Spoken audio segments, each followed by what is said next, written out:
Jonathan Sterling's mansion was an architectural masterpiece suspended above the cliffs of Malibu, California. Its glass walls opened onto the infinite blue of the Pacific, and every piece of furniture, every work of art, was a testament to a fortune built in the world of technology. However, since the tragic death of his wife in a car accident 8 months ago, the house had been filled with an opulent and melancholic silence. Jonathan, a businessman accustomed to controlling every aspect of his life, found himself adrift in a sea of grief, clinging to 2 lifelines, his 9-year-old son, Mason, and his new girlfriend, the stunning Sophia Martinez. Mason had survived the same accident that took his mother's life, and a leg injury had confined him to a wheelchair, prolonging a recovery that doctors could not explain. Sophia had entered their lives like a ray of sunshine, or so it seemed. She was attentive, beautiful, and seemingly devoted body and soul to Mason's care. She organized his therapies, supervised his homeschooling, and never left his side, earning everyone's admiration and Jonathan's deep gratitude. To him, she was proof that life could go on, a second chance at happiness. However, beneath this facade of compassion lay a methodical and twisted cruelty. Sophia enjoyed the power and sympathy that her role as a selfless caregiver gave her. She had convinced Mason that any attempt to walk would cause him unbearable pain and could make him seriously ill, weaving a web of fear that kept the boy prisoner in his chair and Jonathan in his deception.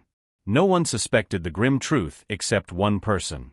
Jamal, a 12-year-old boy, grandson of Mrs. Dorothy, the mansion's head housekeeper.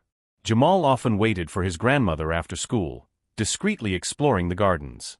From there, through the panoramic windows, he had seen things that didn't add up. He saw Sophia scold Mason with chilling harshness for trying to get up to reach a book. And one afternoon, while hiding behind some bushes, he witnessed the scene that changed everything.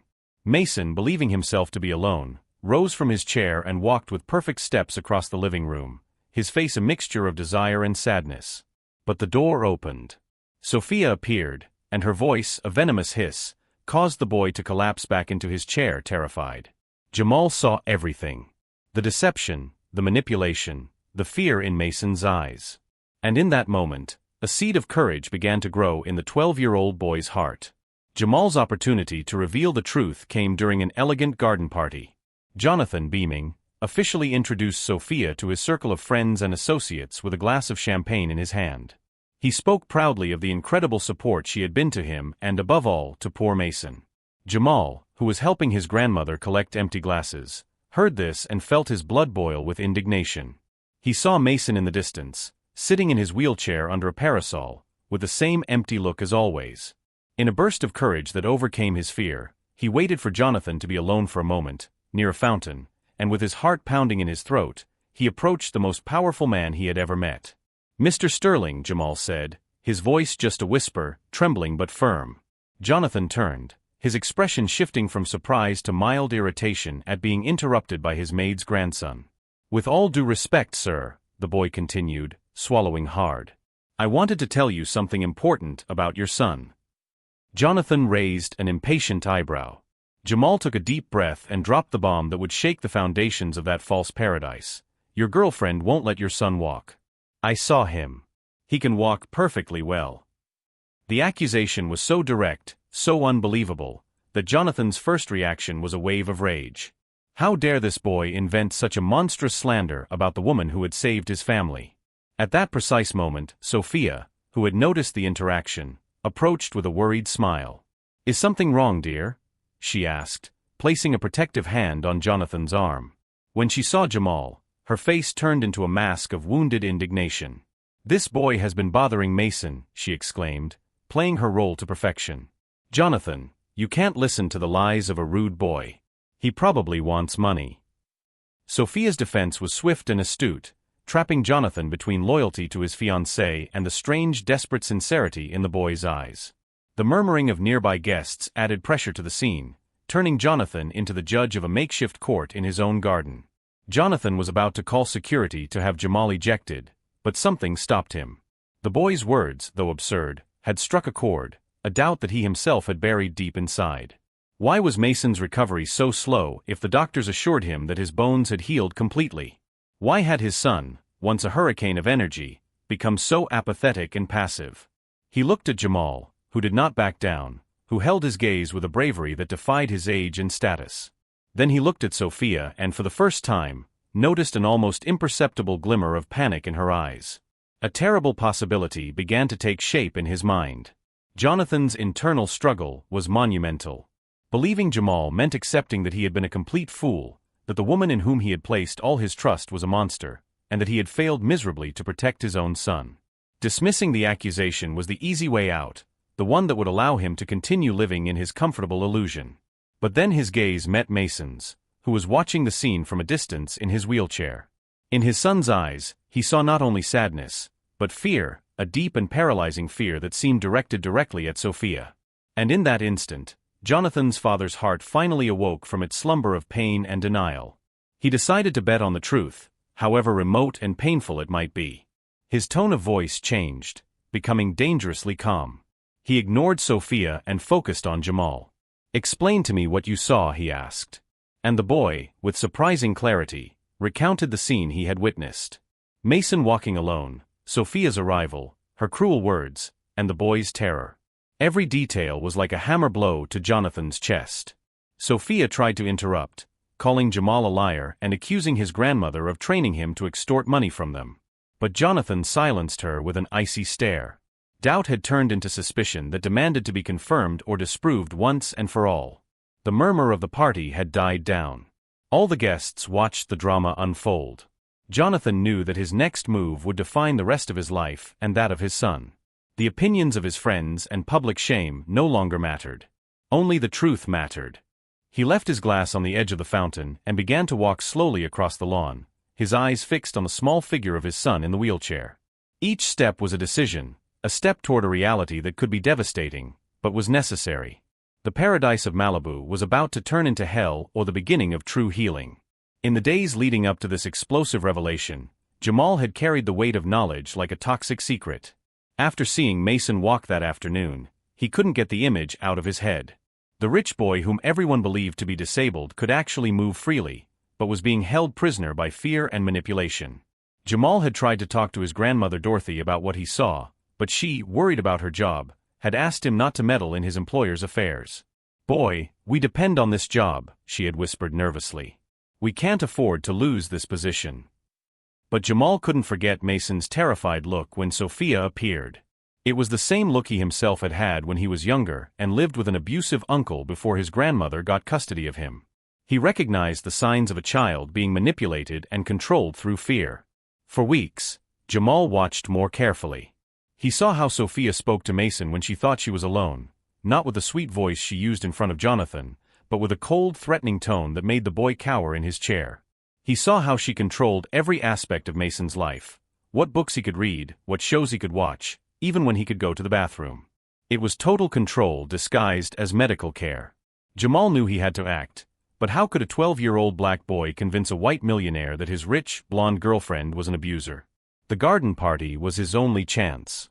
Jamal had been watching Jonathan for months, trying to understand what kind of man he was. He saw moments of genuine paternal concern, but also a disturbing blindness to what was happening right under his nose. Jonathan was so consumed by his own grief and gratitude for Sophia that he had stopped really seeing his son. When Jamal finally found the courage to approach him, his hands were shaking and his voice almost failed him. He knew he was risking not only his future, but his grandmother's as well. If Jonathan didn't believe him, they would both be fired and probably never get another job in Beverly Hills. But Mason's face, the sadness in his eyes, the injustice of a child being held prisoner in his own home, all of this outweighed his personal fears. Jonathan's plan was simple and brilliant in its execution. There would be no more accusations or defenses, just irrefutable proof.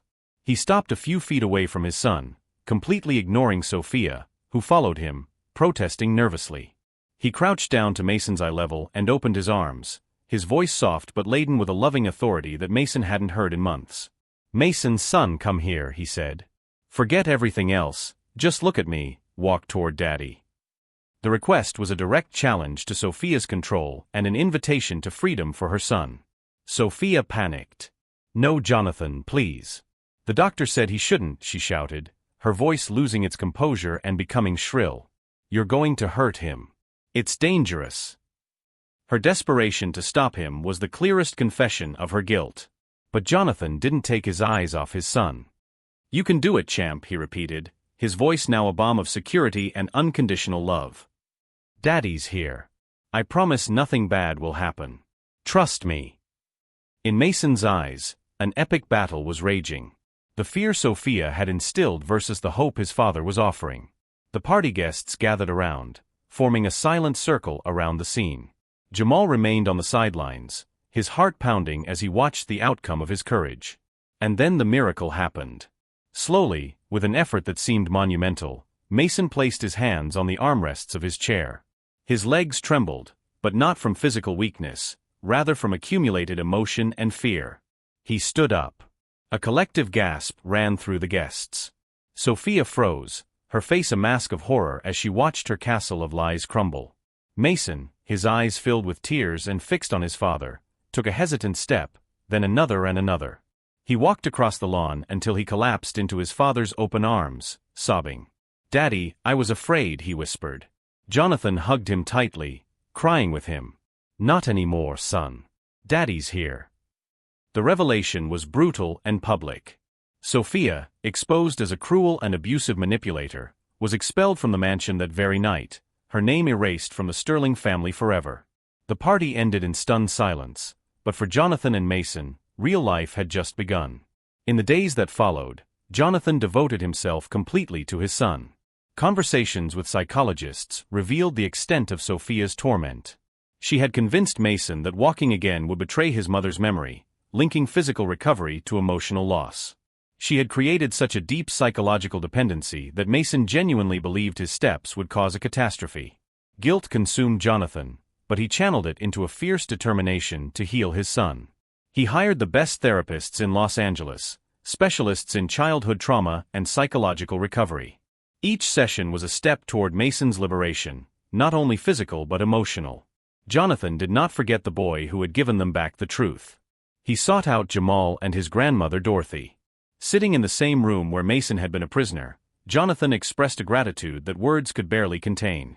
"You saved my son in a way I can never fully repay," he told Jamal. "But I'll try." He created an investment fund to guarantee Jamal's education through college and beyond. For Dorothy, he bought a new, comfortable house in Santa Monica, ensuring that they would never have to worry about anything again. It was not an act of charity, but of justice. Jamal had risked everything for a stranger, and Jonathan recognized the magnitude of that sacrifice. The weeks that followed were ones of intensive healing. Mason, under proper care, began to regain not only his physical abilities, but also his vibrant personality from before the accident. Laughter returned to the mansion, echoing through the hallways that had previously known only silence and pain. Months later, the mansion's garden was no longer the scene of superficial parties, but of genuine laughter. Jonathan and Mason, now inseparable, played soccer on the lawn. Mason ran with the overflowing energy of a child who had regained his childhood. Jamal often joined them after school, no longer as the maid's grandson, but as a friend of the family, the older brother Mason never had. Three people from completely different worlds, whose friendship had been forged in an act of bravery, demonstrating that true family is not defined by blood, but by loyalty and unconditional love. Jonathan had learned lessons that no business school could teach. He learned that sometimes the most important voices come from the most unexpected places, that courage has no age or social class. One summer afternoon, while the three played basketball on the mansion's private court, Jonathan watched Jamal teach Mason how to shoot hoops. The black boy who had risked everything for a stranger was now his son's best friend and unofficial protector. There was a beauty in that friendship that transcended all the social barriers that society had built. "Jamal," Jonathan said during a break in the game, "I need to ask you something. Why did you do that? Why did you risk everything to help Mason?" The boy thought for a moment, then replied with a maturity that surprised even Jonathan. "Because when you see someone suffering and you can do something to help, you have to do it. It doesn't matter who you are or where you come from." The answer touched Jonathan deeply. Jamal had shown a moral courage that many adults could not muster. He had chosen to do the right thing despite the possible consequences, and it had saved not only Mason but the entire Sterling family.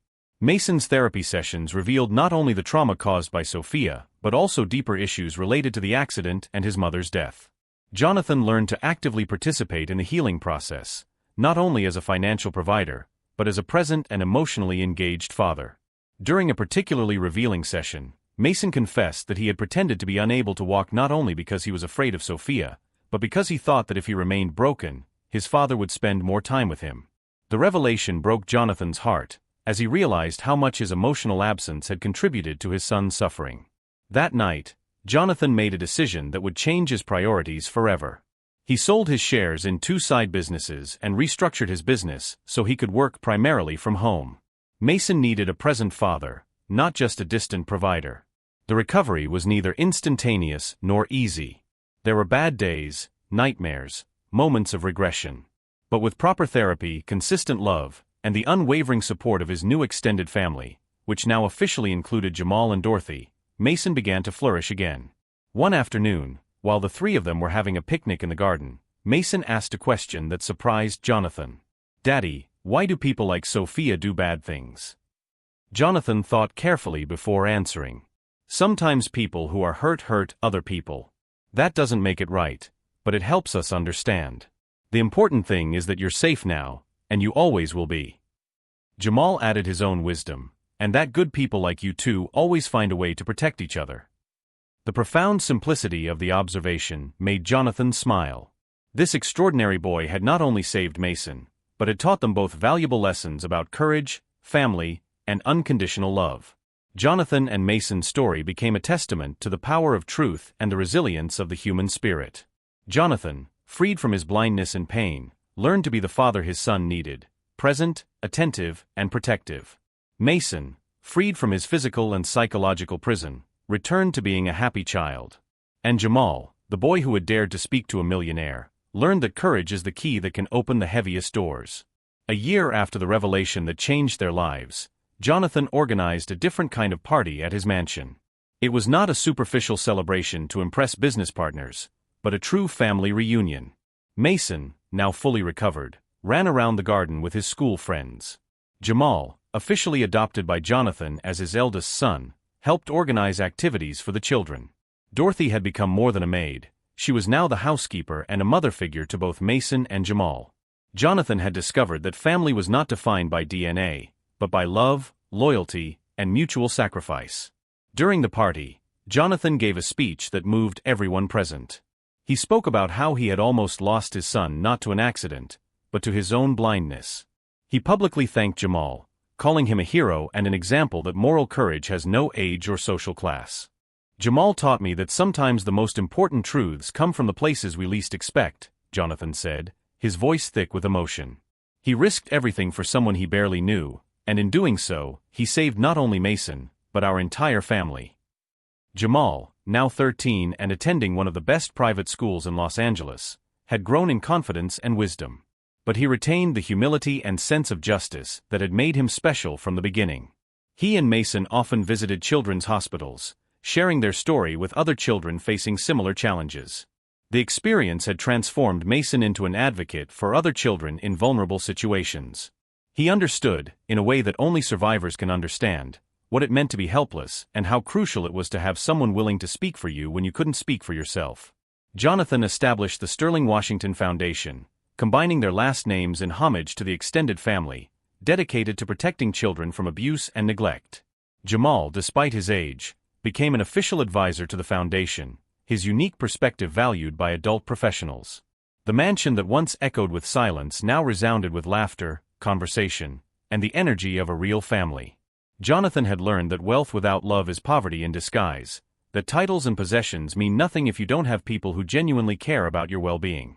One night, as he tucked the boys into bed, both now sleeping in adjacent rooms, like true brothers, Jonathan reflected on how a moment of courage from a child had saved not only Mason, but himself. Jamal had demonstrated that heroes don't wear capes or have superpowers. Sometimes they are just brave boys with honest hearts and the courage to speak the truth when all the adults around them have failed. 5 years later, Mason and Jamal, now teenagers, were known throughout Los Angeles as the Miracle Brothers, one for finding the courage to speak out against injustice, the other for finding the strength to overcome trauma. Their story had inspired changes in California's child protection laws and training to recognize signs of psychological abuse. Jonathan often said that Jamal had given him back not only his son, but his soul. He had learned that true wealth is not measured in dollars, but in the quality of the relationships we build and the courage we have to protect those we love. The Malibu mansion became a sanctuary where children from all backgrounds were welcome, where differences in class and color were irrelevant, and where the only currency that mattered was kindness. Jamal had proven to the world that heroes don't always wear capes. Sometimes they just carry honest hearts and the courage to speak the truth. If you believe that courage has no age or color, leave a like. Tell us in the comments, have you ever defended someone even though you were afraid of the consequences? Subscribe for more stories of unexpected heroes and unbreakable family bonds. Courage has no age. If Jamal's bravery has inspired you,